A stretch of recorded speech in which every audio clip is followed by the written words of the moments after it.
नमस्कार दोस्तों, आज बात करने वाला हूं कैसे आप एक जीएसटी नंबर से दूसरे जीएसटी नंबर पे इनपुट टैक्स क्रेडिट को ट्रांसफर कर सकते हैं। कौन सी ऐसी कंडीशंस होगी या कब आप एक जीएसटी नंबर का आईटीसी बैलेंस दूसरे जीएसटी नंबर पे ट्रांसफर कर सकते हैं, आज की वीडियो में बताऊंगा। और एक केस स्टडी भी लेके आया हूं, देख सकते हैं एक क्लाइंट का केस है ये, जहां पे हम लोगों ने इनपुट टैक्स क्रेडिट को एक जीएसटी नंबर से दूसरे जीएसटी नंबर पे ट्रांसफर किया है। ठीक है, और उसके इलेक्ट्रॉनिक क्रेडिट लेजर में चला गया, एक के इलेक्ट्रॉनिक लेजर से जाके दूसरे लेजर में, दूसरे के इलेक्ट्रॉनिक क्रेडिट लेजर में ट्रांसफर हो गया है। तो डिटेल में समझेंगे इसको। ITC 02 को फाइल करके आप ऐसा कर सकते हैं। चलिए तो इसको समझते हैं। उससे पहले बताना चाहूंगा, जो भी भाई बंधु मेरे चैनल पे पहली बार है, इस वीडियो को पहली बार देख रहे, जिन्होंने अभी तक सब्सक्राइब नहीं किया, सब्सक्राइब कर लीजिए, साथ ही साथ बेल आइकन पे क्लिक कर लीजिए ताकि इस तरह का कंटेंट आपको मिल सके। तो दोस्तों, सबसे पहले हम समझते हैं कि ITC 02 होता क्या है, क्योंकि ITC 02 के जरिए ही आप इनपुट टैक्स क्रेडिट को एक जीएसटी नंबर से दूसरे जीएसटी नंबर पे ट्रांसफर कर सकते हैं, जो अवेलेबल बैलेंस है इलेक्ट्रॉनिक क्रेडिट लेजर के अंदर।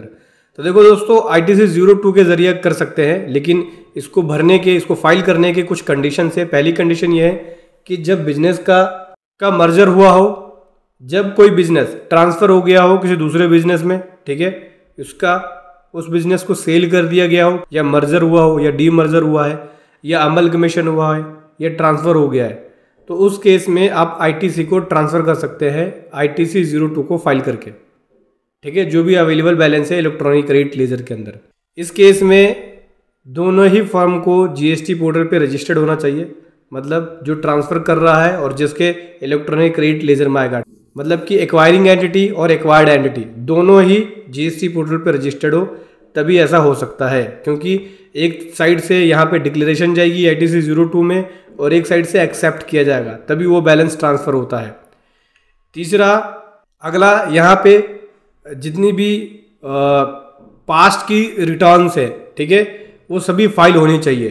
जो एक्वायर्ड एंटिटी है, जिसको एक्वायर कर लिया गया, उसकी सभी पास्ट की रिटर्न फाइल होनी चाहिए, क्योंकि जिसका बैलेंस आप इलेक्ट्रॉनिक क्रेडिट लेजर का ट्रांसफर कर रहे हो, उसकी रिटर्न फाइल होनी चाहिए। पास्ट की रिटर्न मतलब GSTR 1, GSTR 3B annual return, GSTR 9C, GSTR 9, ये सभी फाइल होनी चाहिए, तभी बैलेंस ट्रांसफर हो सकता है। अगला, इसके अंदर CA से सर्टिफाइड कॉपी भी लगती है। जब बैलेंस ट्रांसफर करने जाते हैं आप, तो उस केस में CA सर्टिफाइड करता है एग्जामिनेशन करने के बाद। जो भी आपकी लायबिलिटी है वो भी ट्रांसफर होनी चाहिए। कौन सी ITC को ट्रांसफर किया जा सकता है?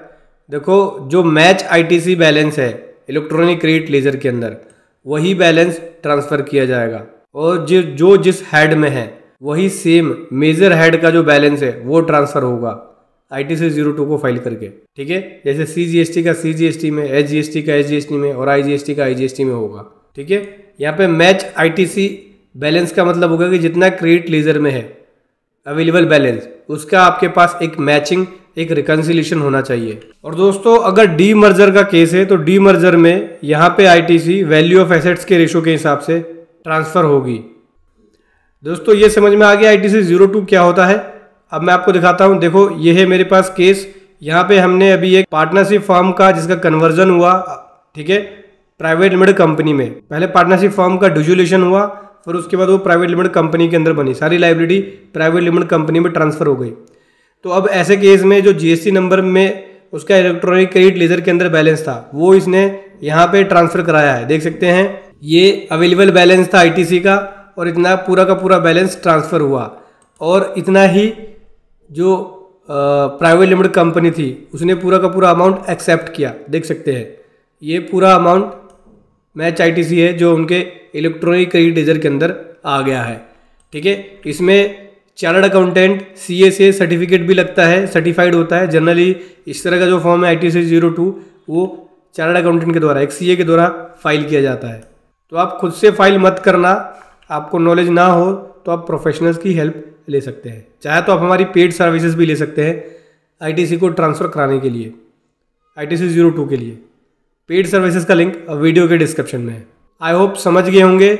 ITC 02 का यूज़ करके आप यहाँ पे जो बैलेंस अवेलेबल है इलेक्ट्रॉनिक क्रेडिट लेजर के अंदर, उसको आप ट्रांसफ़र कर सकते हैं। वीडियो कैसी लगी ज़रूर बताएं। Thank you so much. जय हिंद, वंदे मातरम।